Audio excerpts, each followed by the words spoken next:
A Wild West story of a man, a mail-order bride, and the gentle ghost of a love that never truly laughed. The wind had a dry hum that morning, pushing against the bare cottonwoods and carrying dust like memory across the valley. James Turner leaned on his fence rail, hat brim low, watching his cattle nose through brittle grass that hadn't seen rain in a month. The boards creaked beneath his weight, old pine that he'd planed himself back when the place still felt like it could hold a family. He wasn't a man given to superstition or much talk, but the quiet had grown heavy since Mary died. 3 years of it, only the sound of chores, wind, and the clock's slow scold. So when the letter came from the agency in Kansas City saying a woman named Clara might be willing to come west, he'd stared at the ink until it blurred. It wasn't love he sought. It was a presence, someone to hear the stove door shut. She arrived on a wagon hitched to 2 grays, small frame wrapped in a pale shawl, a little girl beside her clutching a worn rag doll by the neck. Clara stepped down first, smoothing her dress as if to press away travel's hardship. The girl followed, silent as a shadow. James tipped his hat. "You must be Mrs. Clara." His voice came out rough from disuse. "I am," she said. "This here's Emma." The girl's eyes, gray like river stones, didn't meet his. She stood half behind her mother's skirt, watching something past him, toward the barn. The driver set down their trunk, nodded, and rolled off without a word. The sound of wheels faded until there was only wind again. James cleared his throat. "House ain't much, but it'll keep the weather out." Clara nodded once. "That'll do." Inside, the room smelled of soap and cedar. He'd scrubbed everything the night before, even laid new curtains Mary's sister had sewn years back. He caught himself explaining this, then stopped. Clara ran her hand along the mantel where Mary's photograph still stood, a young woman smiling faintly, eyes fixed just left of the lens. "I can move that," James said quickly. "No need," Clara answered. "She was here before me. Seems right she stays." Emma wandered the room, fingertips grazing the table edge, the chair backs, like she was learning the air. She stopped at the photograph and tilted her head. "She's not gone far," the girl whispered. Clara's face tightened. "Emma." The child looked down, muttering an apology that sounded practiced. That night, after supper of beans and cornbread, James sat on the porch, smoking. Through the window, he saw Clara brushing Emma's hair, the girl talking low, as though repeating another's words. The lamplight flickered, making ghosts of their shadows on the wall.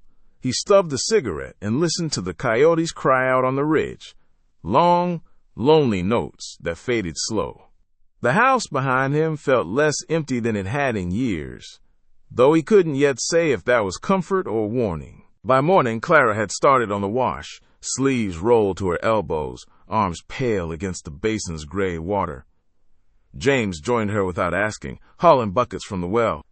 She didn't speak much, but there was an ease in how she moved, measured, deliberate, like she'd known hardship and decided not to let it take her dignity.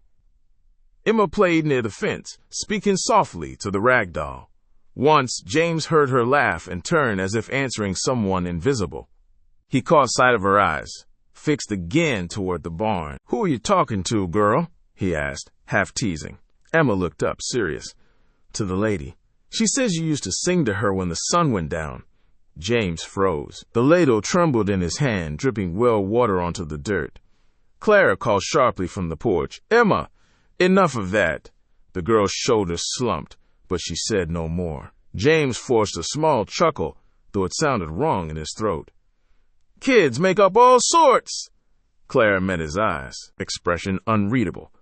Sometimes they don't. That night, he dreamed of Mary standing by the window, the same one Emma had stared through. She wasn't smiling this time, just watching him, as if waiting for him to say something he'd forgotten years ago. He woke before dawn, heart thudding, the air cold and heavy. From the kitchen came the faint sound of humming, a tune he hadn't heard since Mary's last spring. When he entered, the table lamp glowed dimly. Emma sat beside her mother, drawing circles and spilled flour with her fingertip. She looked up at him and said softly, "She says the storm's coming sooner than you think." James stared at her, then at the sky outside, where the horizon had begun to bruise with thunderclouds. By noon, the sky had a greenish bruise to it, clouds layered like stacked wool, the kind that never miss. James felt it in his joints, in the old nail that lived in his boot heel, and never quite came out. The cattle paced along the fence, heads low, uneasy with the air. He checked the barn doors, swung the lower latch, then the upper, testing both with his shoulder. The boards had dried and cupped over the last month. They'd complained when the wind set his teeth in them. He pitched the last of the good hay toward the stalls. 1 fork to the milk cow, 2 to the mare, a handful to the mule out of pity. Clara stood in the doorway with a flour sack of clothespins. "I brought in what I could. The rest'll have to weather it." He nodded, wiping his neck with a sleeve. "We'll tie down the stack roof. If the shift comes out of the north, that seam'll go." Emma lingered behind her, holding the rag doll by the waist now, as if it could see better that way. She squinted at the gloom beyond the corral and spoke under her breath. The words had a listening quality, like she was borrowing them from someone else. James handed Clara a length of rope and flicked a look at the girl. "She always talk like that?" Clara's mouth went tight. "When it's loud inside her." "Inside?" "She hears things," Clara said, voice small and practical, like she was telling him the sugar was low. "They come calm as a thought. Sometimes it helps to braid her hair. Sometimes it doesn't." He absorbed that without comment, because the wind shouldered the barn then, and the doors rattled like dice in a cup. He felt the plank floor lift under his boots, only a hair, enough to remind him what wood is, tree at heart, still wanting to move. By 3, the first drops hit, big and spaced, darkening the dust with round corns. The smell of wet dirt rose sharp, and the horses pinned their ears. He led them in fully, latched the stall chains, and set a lantern on the hook by the tack. The light threw a steady cone, warm against the gathering gray. Emma came up beside him without a sound. "She says the creek'll swell fast," she murmured. "She says the lower gate's rotted where you can't see." James turned slowly. "Who says, Emma?" "The lady," the girl answered, as if there were only one. Clara arrived with the shawl around her shoulders, skirts damp at the hem. She caught Emma's sleeve. "Don't pester." "It ain't pesterin'," James said, surprising himself with how gentle it came out. He set down the coil of lead rope. "I'll walk the lower pasture." Clara studied his face. "You'll get caught in it." "Better me than the calves." He took his oilskin from a peg, shrugged into it, and lifted the bar on the big door. The rain pushed back, cool and emphatic. He made a quick path along the fence, boots sinking in what had been hardpan yesterday. Grass bent flat. The sage wore beads of water like borrowed jewelry. He found the lower gate by feel more than sight, the creek already angry, and knelt in the mud to test the hinge post. The girl and her ghost, or whatever she held, had it right. Rot chewed the wood under the iron strap. One good shove of water and the gate would go, and the herd with it. He shouldered into the post the best he could, jamming a rock at its base, then laced his spare rope through the wire mesh and around the live oak that leaned over the bend. He tied a pair of honest knots he trusted when his hands were cold. The creek spat at him, and a limb came down somewhere upstream with the sound of a table breaking. When he limped back toward the barn, the storm had built itself into a machine. Hail rattled once like thrown peas, then stopped, and a downburst took his hat and threw it into the corral. He caught the top rail, rode the gust to a standstill, and breathed through his teeth until the world returned to the ordinary level of bad. Clara waited just inside, a towel at the ready for his face. She reached up without asking, wiped the water from his eyes and the line of his jaw. The touch was brisk, unromantic, the kind that says we live here together and that's a fact. "It'll hold," he told her. "I hope." She nodded and looked toward the loft. "Emma's with the cat and the apples. She's calmer when there's a cat." Lightning strode through the knothole above the feed bin, and thunder rolled over them like a wagon of stone. The mare stamped. James stepped to her head and laid a hand along the cheekbone, talking low in a voice he used to use when Mary was afraid to give birth the first time that never came. He said steady, easy, and the light stabilized to a milky afternoon. It was late when they heard the cry. Not human at first, more like a saw stuck in a knot. Then it lifted and broke into a calf's high blare. The sound came from the far pen where the fence curved tight against the wash. James grabbed the lantern. "Stay," he said to Clara, out of a habit he had no right to lean on with a wife, not a wife. "I'll come." She pulled on a shawl and took a second lantern. Emma drifted down the ladder and stood by the door, eyes wide, the rag doll tucked like a prayer. "She says hurry." They hurried. The rain tapered to needles, wind still talking in strange directions. At the far pen, a young steer had caught a hind leg between two warped rails and twisted down on his side, eyes rolling. He bawled each time he tried to heave up. James passed the lantern to Clara, squatted in the churned muck, and pushed the hoof back through where the board gaped. The angle was wrong and slick. He grunted and felt the muscle pull in his shoulder, a true, honest pain that told him what he'd pay for this in the morning. "Hold his head," he said. "Keep him from breaking his neck." Clara moved in, calm like she'd done this before, fingers in the halter ring, knees braced. "Good boy," she murmured to the steer as if it could understand. "We're not here to harm." Emma pressed herself against the fence post, small hands fluttering, then went still. She turned her head slightly, like listening to a gear catch. "She says, use the wedge," the girl breathed. "The one your father carved." James blinked rain out of his lashes. There was a wedge in the tack room, oak split off a yoke yesteryear, smoothed by thumb. His father had cut it and taught him the virtue of leverage, of letting wood argue with wood. He hadn't thought of it in months. He didn't ask how the girl knew. He ran. In the tack room, the smell of oil and horse and old leather gave him a quick, undeserved peace. He found the wedge where it always was and came back at a trot. "Lantern here," he said, and set the wedge between the boards where the rail had pinched. He tapped with the butt of his knife, easing the gap open a hair at a time, the way a good carpenter pries and never splits. The steer gave a hard kick, and then the leg was free. He lurched up and staggered, shaking, chest-heaving steam. "Easy," Clara said again to the animal, which seemed as much for herself and James as for the steer. They watched the steer limp off to a corner where the mud was less, and when they turned back, Emma was staring at the far wash with a grave, satisfied look that belonged on an older face. "She says to thank you," Emma told James softly. "Says you used to fix what was stuck," Clara warned, but the edge in her voice softened. The wind shifted. The storm drained its rage into distance, leaving only a cold hush and a steady drip from eaves. In that quiet, James heard the faintest thread of a humming, the melody not quite right, but clear in shape, the tune he would drift into sometimes at day's end, when Mary would set a cup on the sill and say, without looking up, "That one again." He hadn't thought of that either in months.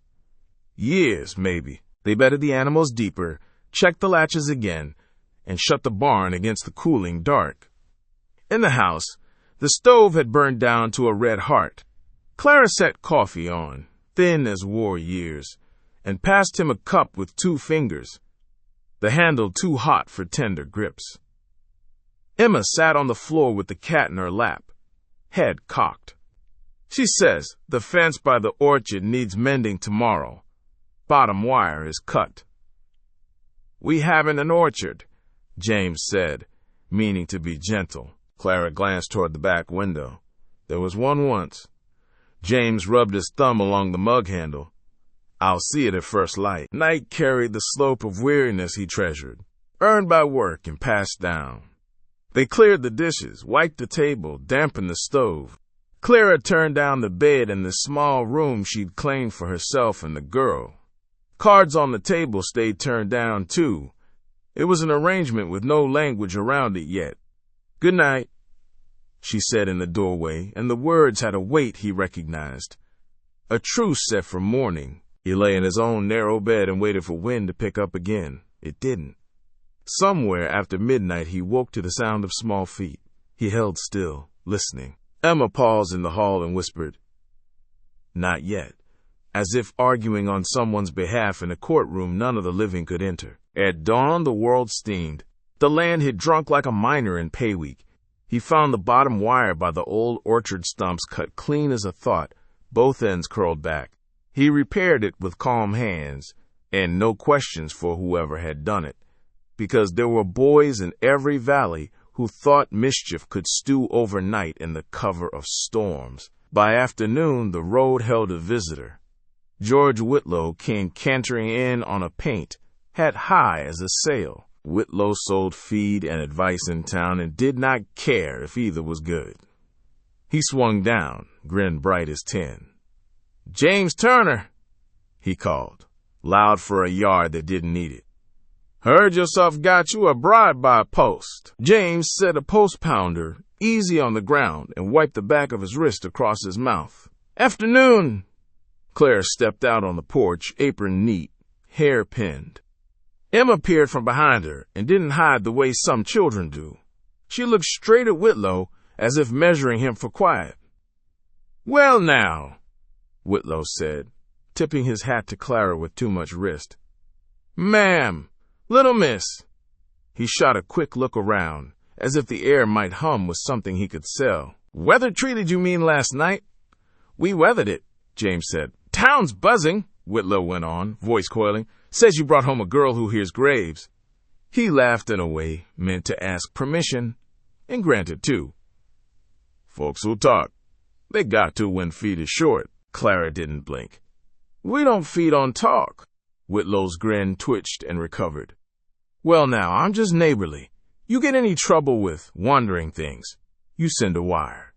I got cousins who can say prayers loud enough to scare God back into a church."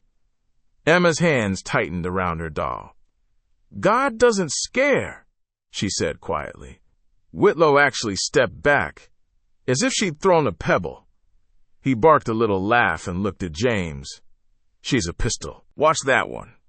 "I do," James said, and found he meant it so cleanly he didn't mind the taste of the words. When Whitlow rode off, Clara rested her hand on the porch post and looked toward the ridgeline. "It won't stop with him." "No," James agreed. He lifted the pounder again, set a new post where the ground had washed soft, and drove it slow. Each thud wrote its small public vow. Work smoothed the day into evening. They shelled beans, set the pot to simmer, and mended a tear in Emma's dress. The girl's mood had a steadiness to it, like the storm had wrung out her worry. She drew with the nub of char on spare paper, rounds and lines that grew into something like a fence and a woman's hand on it. As they ate, Emma looked up at James and said almost apologetically, "She says your boot squeak caused the left heel split." He'd known it, but hadn't bothered to fix it. "I'll see to it." "She says not to wait." Clara gave a small, strangled laugh she turned into a cough. "Emma, it's all right," James said, and surprised himself again with the truth of it. He finished his bowl and set it in the dishpan. "I'll patch it after supper." He was stitching leather by lamplight when Emma drifted into the kitchen and perched on the stool across from him. The cat settled at her feet, tail tucked to nose. "She says you forgot the red ribbon," Emma murmured. "What ribbon?"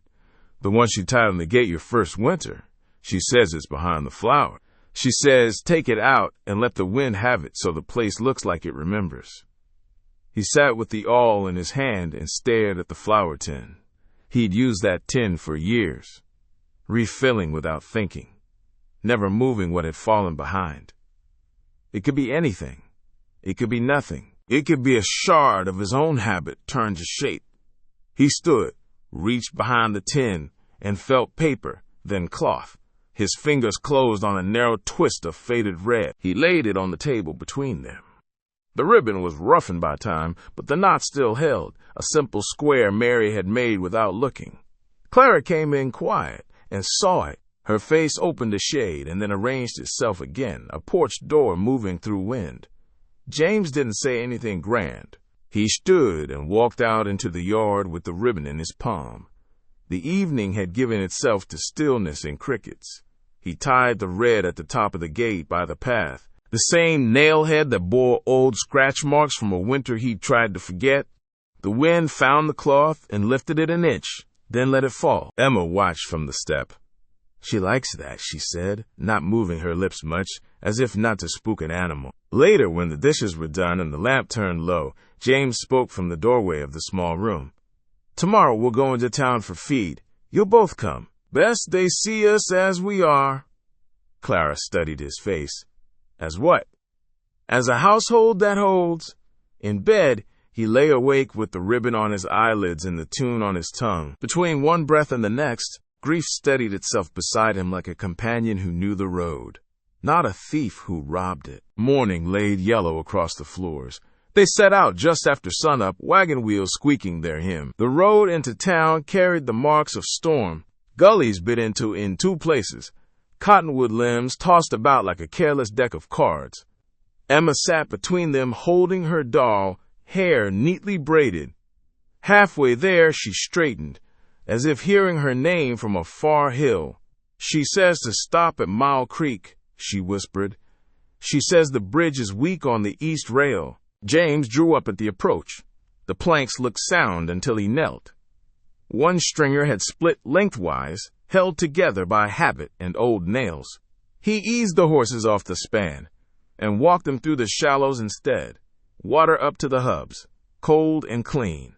He felt foolish for the gratitude that rose in him like heat, but he let it be. Town came on with its usual collection of churned dirt, men who leaned like fence posts, and the new clapboard church that hadn't learned how to look humble. He pulled up by the general store. Inside, the air smelled of coffee and saddle soap. For a minute, it almost felt like peace. The bell rang when they entered, and talk dimmed a notch, then picked up again with a different shape. Charles Pike, the storekeep, had eyes like a man who coughed in winter and hoped to see spring. He nodded at James and then at Clara. "Ma'am?" He looked at Emma next and did not look away too soon. "Miss." Clara named flour and salt, coffee, lamp chimneys, mending thread. James added feed and 4 lengths of wire. Emma wandered to the bolts of cloth and trailed a finger lightly, as if not to wake them. Whitlow came in behind them, the doorbell declaring him, and his grin declared him too. "Look at us," he said, hands spread. "Neighbors and more." James turned slowly. He did not lean or straighten. He did not anger. "George," Whitlow's gaze flicked to Emma. "You hear any sermons this morning, little one?" Emma stared, solemn and unafraid. "She says you ought to stop leaving pennies on the graves just to see if they move." A little laughter went up from the back, the soft, mean kind that tries to sound like a cough and fails. Whitlow colored, then gave a loud, false chuckle. "Children." He tilted his hat. "Ma'am." He left without buying a thing. Charles Pike set a small tin of lemon drops on the counter and looked at Clara. "For the road," he said. "First one cost me dear when I was 6. Best to start a child fair." Clara reached for her purse. "We'll pay! Already paid," Pike said, and let it rest there, a neighbor's pledge. On the way out, Emma paused by the church. She turned her head a touch, as though Mary stood near and said something only she could hear. Emma nodded, then looked up at James. "She says you'll be all right if you don't sing in the doorway like before. She says you should sit left side, 3rd row, where the floor doesn't creak." "I'll keep to that," James said, voice level. He understood the joke hidden in it. Mary had always laughed at how he found the one board that would speak the whole service. They rode home with the wagon full and the air easy. The land shimmered under sun like it had forgiven them for asking. Emma dozed against Clara's arm, the rag doll stitched smile steady as a sign. At the gate, the red ribbon lifted again in a small wind. James saw it and felt something in his chest lift with it. Thin, but real. He understood then he had a choice to make. And it was not about marriage papers or town talk. It was about whether to set a place at the table for what Emma carried, whether to name it help when it helped, and to sit with it quiet when it frightened him. He climbed down, unhitched the horses, and led them to water. Clara climbed too, smoothing her skirt, offering no expectation he could not fairly meet. Emma woke and sat up, blinking slow, then turned toward the house as if someone had called her in for supper. James looked at the ribbon, the gate, the yard beaten flat by storm and bright with the day after. He let out a breath he'd been holding since the agency letter first slipped through his fingers. "All right," he said. Not loud, not soft, just true. The sun slid toward evening, and the house took on the ordinary glow of a place that had been worked. A cricket started under the porch and kept the time like it had a job. James shouldered the feed sack inside and set it against the wall. He turned to Clara. "Supper?" She nodded and reached for the matches. Their fingers brushed, a small current passed, the kind that says we're not alone here, not anymore. Emma tugged at his sleeve and pointed to the mantel where the photo stood. "She says thank you for the ribbon," the girl whispered, eyes bright but steady. "She says she can stand easier now." He didn't answer with words because sometimes talk knocks the meaning out of a moment. He just set the kettle on and listened to the sound of flame catch, a small, holy roar that said the day was bending toward its good. If you're listening along, take a sip of water when you can, or roll your shoulders back and loosen your hands. There's more road to travel, and it goes easier when you tend yourself kindly. Outside, light thinned on the fence rails. Inside, the ribbon made a quiet mark in the window's edge of view. James thought about singing the evening tune and decided to wait, to see if the house might hum first. He heard it, faint as a thread through cloth. A suggestion of a melody, not quite his, not quite Mary's. He smiled without showing teeth and set plates out on the table. 1, 2, 3. Tomorrow would test him. Folks always did. But tonight, the gate wore its red like a small flag of truce, and the girl's voice, when she spoke, landed gentle as rain after a hard month. They ate by lamplight, the kind you don't brag about.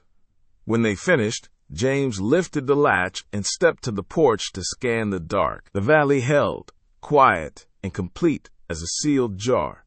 Behind him, Clara blew out the lamp, and the house settled with soft creaks that sounded like old timbers, remembering their first grove. Emma stood in the doorway beside him and pointed toward the barn. "She says the night's safe," the girl whispered. "She says tomorrow, bring the ribbons twin from the trunk." James turned his head, the hint of a smile at one corner of his mouth. "All right," he said again, and left the rest for morning. The next morning rose thin and gold over the ridge, the kind of light that carried quiet promises but asked for work first. The air smelled of wet earth and pine smoke. James walked the fence line with a hammer and a pocket of nails, mending what the wind had loosened. He liked work that answered back, hammer to wood, rope to post. You could hear your success in the sound of it. Clara came out with coffee in a dented tin cup, shawl still around her shoulders. "Emma's gone to the creek," she said. "She said she was meeting a friend." James frowned slightly. "Which one?" She didn't say. He took the cup, the warmth seeping through callus and bone.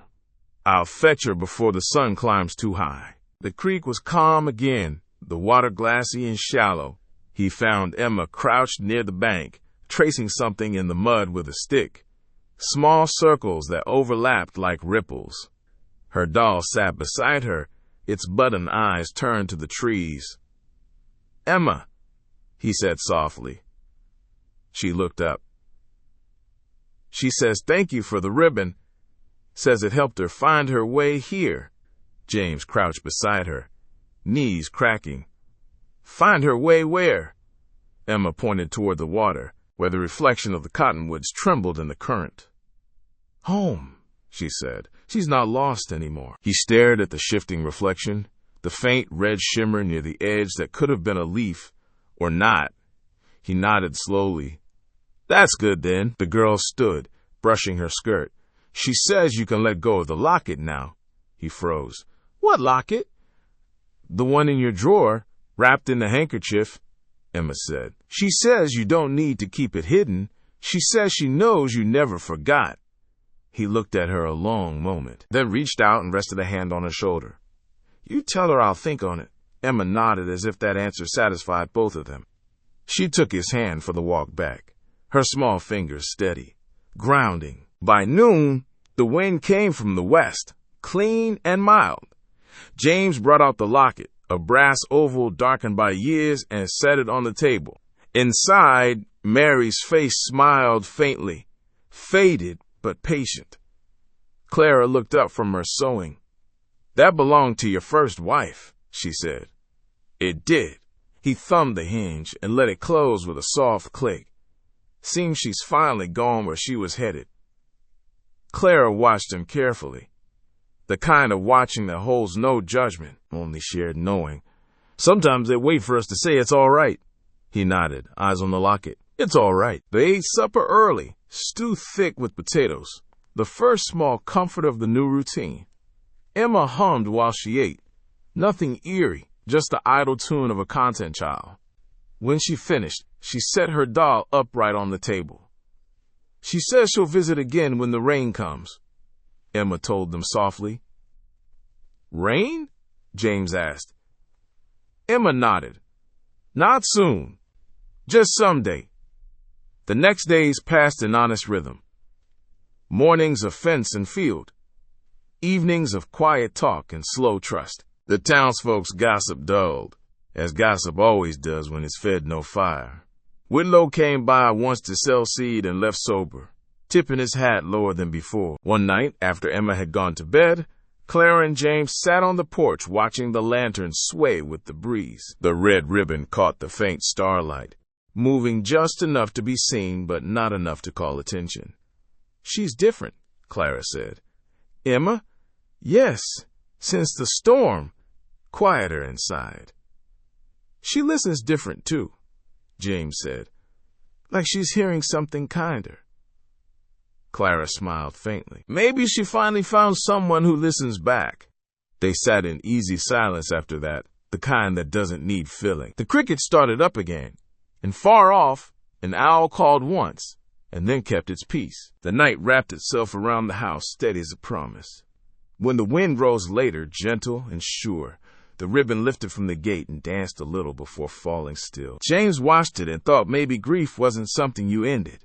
It was something you learned to share your table with, so it didn't have to eat alone. He turned to Clara. When spring comes, I'll plant a new pear tree. Maybe two. She nodded. Mary would have liked that. He smiled, small and real. So will you. Clara didn't answer, just laid her hand over his for a moment, enough to mark the start of something without naming it. Inside, Emma stirred in her sleep, mumbling words meant for someone only she could see. Then she sighed, turned her face toward the window and whispered, good night. The house held that word the way old wood holds heat, quietly, faithfully, long after the flame's gone out. The years that followed didn't rush. Out here, they never did. They unfolded slow as wheat in spring, each stalk rising in its own quiet time. The house settled deeper into the land, its timber silvered and sure. Clara's laugh began to show up in small places, by the well, near the wash line, in the kitchen when she thought no one heard. Emma grew taller, her hair turning sun-brown, her eyes still carrying that calm, far-off look, but softer now, as if the world she listened to had gentled. She still spoke to the unseen now and again, but never like before. Once, after a long rain, she stood by the window and smiled. She's going east with the river, she said, and she's happy. James nodded, wiping his hands on a towel. Tell her she's always welcome to visit when the wind's right. They buried the old rag doll that same week, its seams worn smooth from years of secrets, under the pear trees that had finally taken root. Clara tied the second red ribbon, the twin, around the youngest trunk. It fluttered in the mild breeze, not as a charm, not as a warning, but as remembrance. Evenings found them on the porch more often than not. Sometimes Emma would hum the tune Mary used to favor, and James would join in without meaning to. It no longer felt like a haunting, just harmony. One late summer night, fireflies rose out of the grass like sparks from an invisible forge. James leaned back in his chair, watching their glow drift over the yard, and said quietly, "Funny thing about ghosts, maybe they don't haunt us at all. Maybe they wait until we stop haunting them." Clara smiled, threading her arm through his. "Then we finally let her rest." He nodded, eyes on the horizon where dusk met the first hint of stars. "And maybe she's letting us begin." The lantern between them burned low, steady. In its glass, the ribbons, faint red, shimmered in reflection, one for what was loved, one for what endured. If you've been listening along, thank you for staying under this bit of lantern light. May your own house feel a little warmer tonight. When you're ready, the next tale waits in the mail order bride tale series, just beyond the turn of the gate, where another lantern waits to be lit.